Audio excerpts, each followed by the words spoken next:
You're listening to the Rainmaking Podcast, hosted by high-stakes headhunter, author, and professional speaker, Scott Love. You're listening to the Rainmaking Podcast, and my name is Scott Love, your host. Thank you for joining me on the show. Just like you, I'm a practitioner in professional services. We have to do work, but we also have to get clients. Here's the secret. Look for leverageable and scalable opportunities. In other words, do the work once and benefit from that over and over and over again. Don't focus on one-offs. Focus on opportunities that can be scaled and leveraged over time among large groups of people. For example, you write a white paper once, send it to a trade association, hundreds of people will read it. Send it to another trade association and another one. You've done the work once, but you can scale and leverage that resource of thought leadership. The exact same thing can be done in terms of podcasting. We're going to explore that today with one of the leading experts in that industry. Now, personally, I've been podcasting since 2008. Yes, I was actually ahead of the curve for once in my life. Usually, I'm so far behind that I end up ahead, but I've been doing it that long, and I've learned a lot from that. And our guest today, Jessica Rhodes, she's the founder of Interview Connections. That was the world's first and its leading booking agency in 2013 when she founded that, back when no other agencies like it existed. She's going to show you how you can take your thought leadership and through podcasting, put that out into the market so that way your clients and prospective clients can hear you and build a relationship with you and decide that you're the one that can solve their problem. Go to the show notes to connect directly with Jessica. And as always, this show is sponsored by Leopard Solutions Legal Intelligence Suite of Products, Firmscape, and Leopard BI. Push ahead of the pack with the power of Leopard.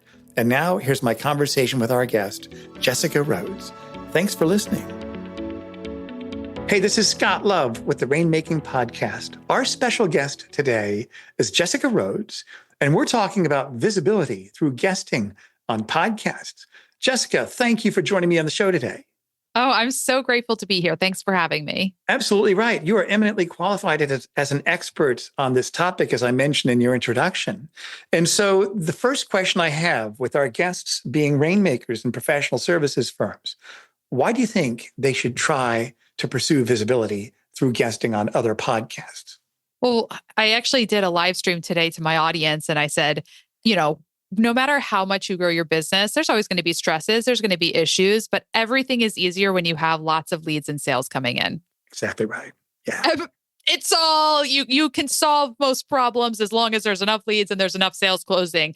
And that's what visibility contributes to. The more visible you are, the easier it is for dream clients to find you, the more credibility you have, the more strategic partnerships you can network with and harness. And so visibility is the key to getting all of that. And it makes any type of business challenge just so much easier. And podcast guesting is a way to get visible that is very easy and very natural for business owners that don't feel like they know how to market well.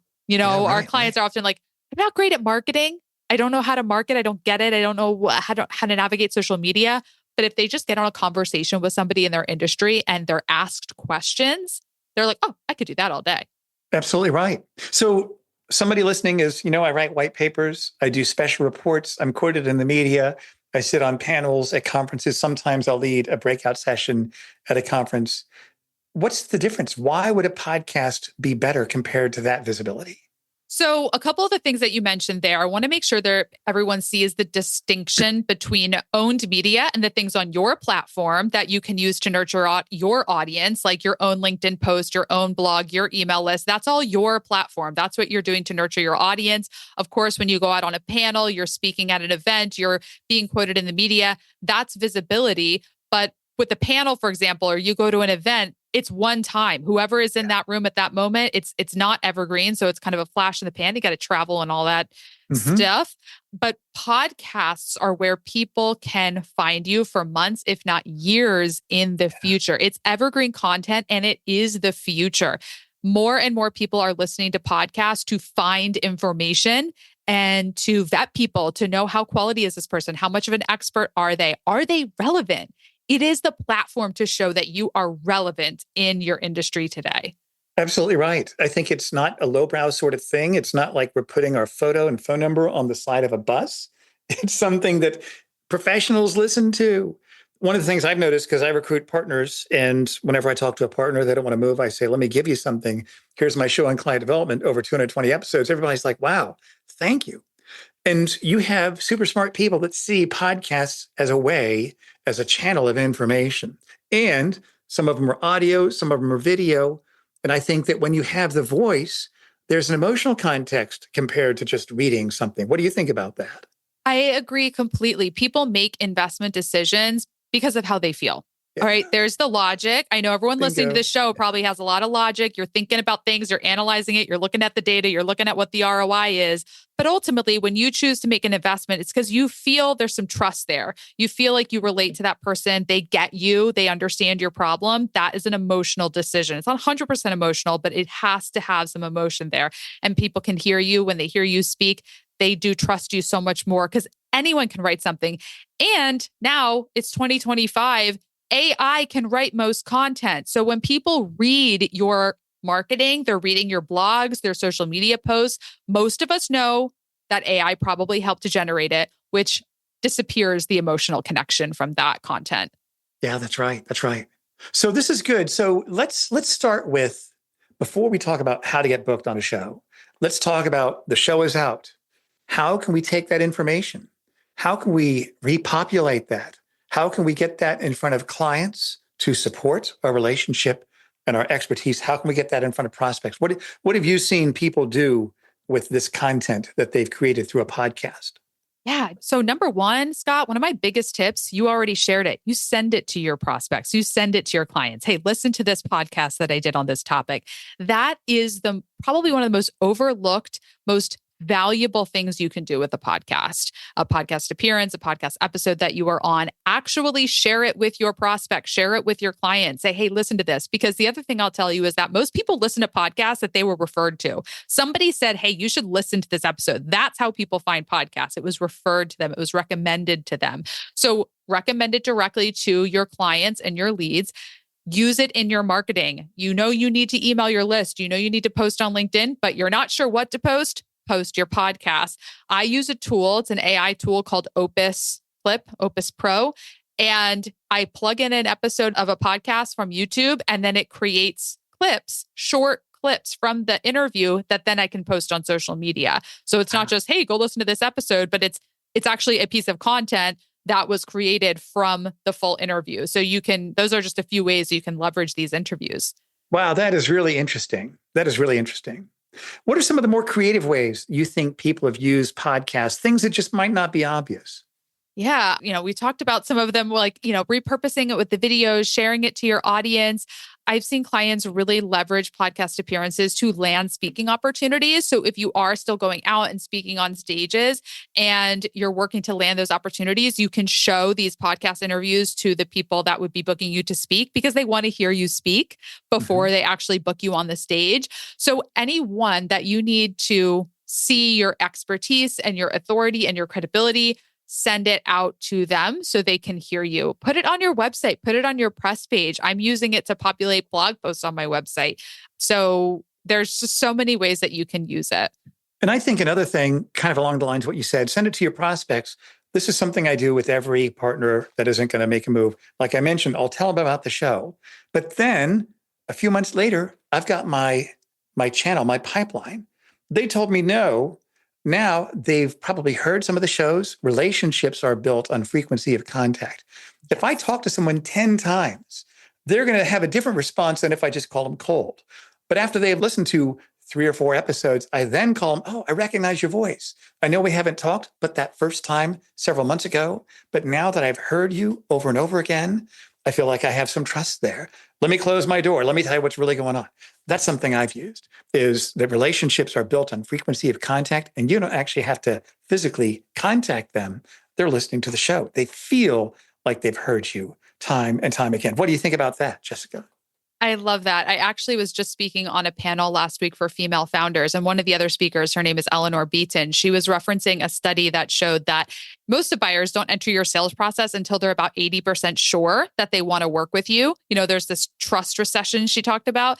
And so a lot of buyers need to consume about 7 hours of your content before they have that trust and that decision. And because they're not entering the sales process until they're 80% sure they want to work with you, it's so important that you have a lot of content out there publicly. And if all you have is some written posts and content that take 2 minutes to read, it's going to take a long time for people to reach that 7-hour threshold. So by having podcast interviews, doesn't take that long for them to spend 7 hours with you.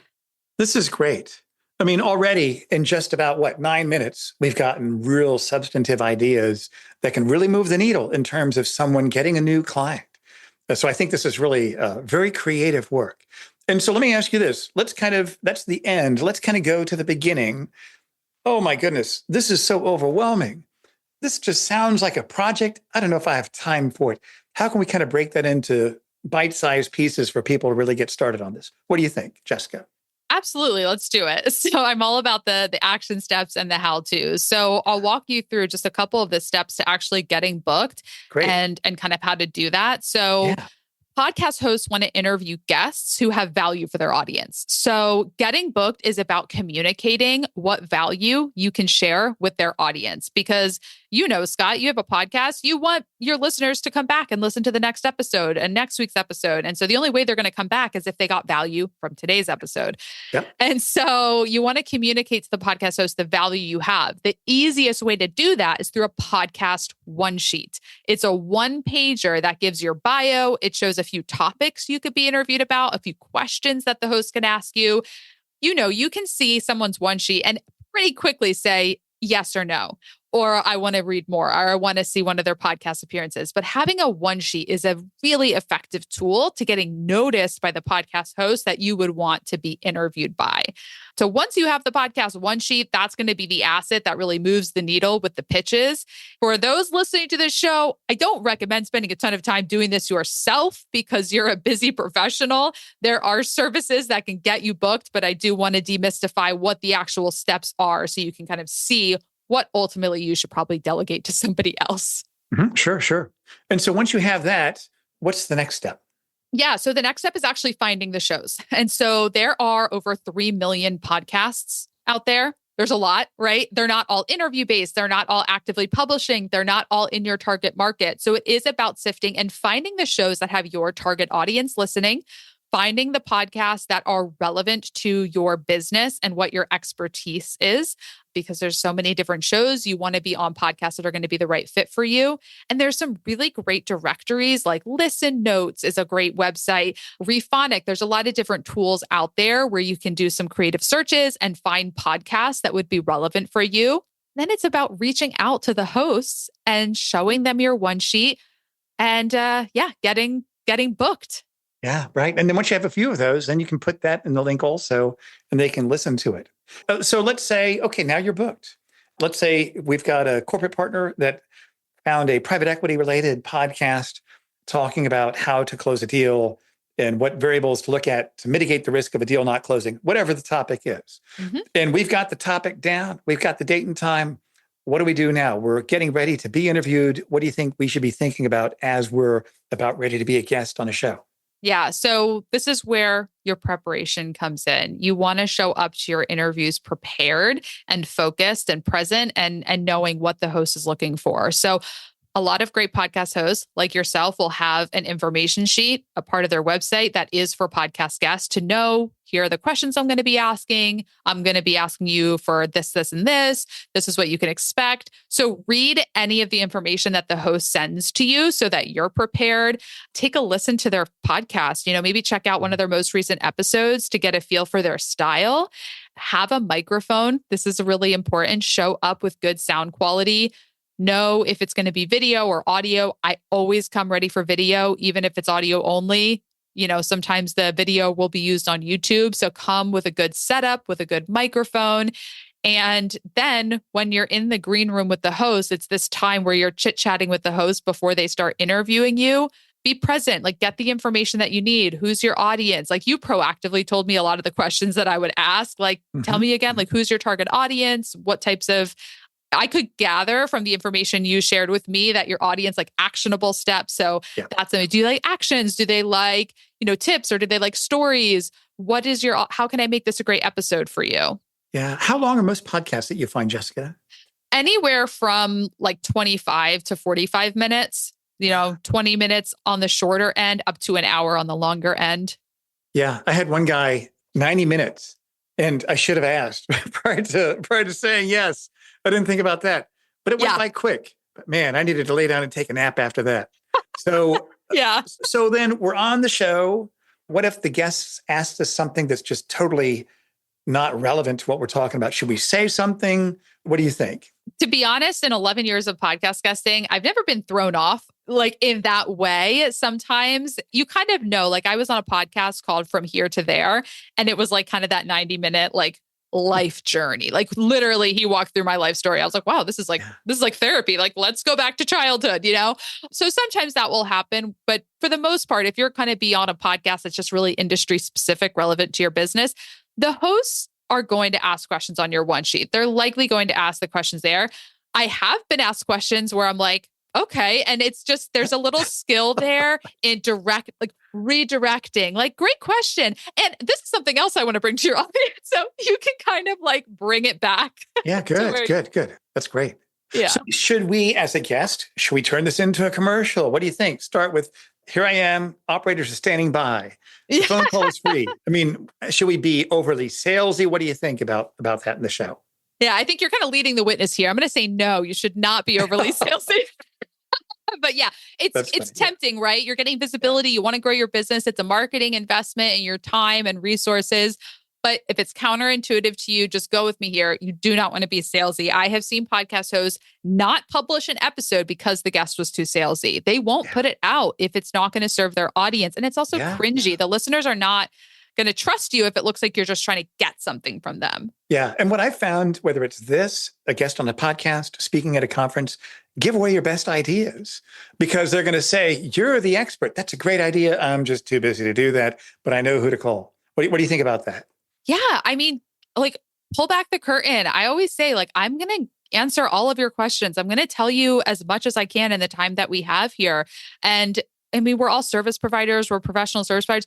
At the end of the day, people are going to call you because they don't want to do it themselves. So I have people sometimes say to me like, oh, I know you're probably not going to tell me your pitch strategy. I'm like, no, I'll tell it to you. You probably aren't going to want to do it, but I'll still tell it to you. And so once the show is done, then what do we do? Do we wait for them to put it on the web? What do you think? Yeah. So what I always do in the green room chat after the interview is I will ask the host, hey, when do you plan on publishing it? If they haven't already told me proactively, just so I can get a sense. I always keep track of all of my interviews. So I make a note so that way I can go back. And if a show that I recorded 6 months ago has never aired, I can go back to the host and say, hey, like, what's going on here? Are you going to publish the episode? But I always ask when they're going to air it. And just say, let me know when it goes live, like tag me, send me an email so that I can share it. Because then when it is posted, share the post, put it on your page, like get it out there, put it into your content marketing rotation. That's great. I love that. Keep track of the interviews. So when we're guesting and we're reaching out to shows for them to book us, should we present us as, okay, there's 3 different things I can talk about, or just one? This is my narrow lane. What do you think? Does it depend on the provider, their service provider? What are your thoughts about that, Jessica? Yeah, I think it really depends. There's different strategies to securing an interview, and you kind of have to decide, like, what does that host seem most interested in? Your one sheet is going to have multiple topics. So ultimately they can look at that and see multiple topics, but you could say in your pitch, my one sheet attached to this email has a few different topics that I could be interviewed about. The topic I think would be most valuable to your audience is, and list one of them or say one of them in the email, but would love to hop on a call and see, what do you feel like your audience would receive the most value from? Right. So as you have helped a lot of people become guests on podcasts, and I want to talk about your business in a second, what do you think the biggest pitfalls are that people should watch out for as they're trying to be a guest on a show? So one of the biggest pitfalls that I see is people try to only be a guest on the biggest podcast, or they think that a podcast is not valuable or not worth their time if it doesn't look really big or if it doesn't have a huge audience. For us in business, B2B service providers, professional service providers, the shows that make the most sense for our companies are not going to be the famous, huge podcasts with they're not going to be Joe Rogan. Give up that dream. Yeah, like a top 10% podcast probably has about 400 listeners. These are pretty niche audiences, but they have a very high concentration of a potential client for you within the room. So yeah, don't try to just be on shows that have huge audience or huge ratings or huge followings. Really focus on who is the host of that show. Would that be a good person for you to connect with? Yeah, that's great. And one thing we've done with our show, we get thousands of downloads. I stopped looking at that probably about 2 years ago. How many people listen to your show? If it's 12 of the right people, I'm happy with that, right? Exactly. It's just real niched. And I found that those podcasts that have a very clear focus, there have been some like business success, kind of broad, I think the ones that have a very specific problem that they solve for their listeners, those are the ones that get a lot more loyalty. So those of your guests that you have seen asked to be guests again on repeat shows, they've done a good job, because I like to have people back on. Some podcast guests, they only have people one and done, that's it. But I'm like, listen, if you were good last year, you're going to be good next year. And we'll find another topic.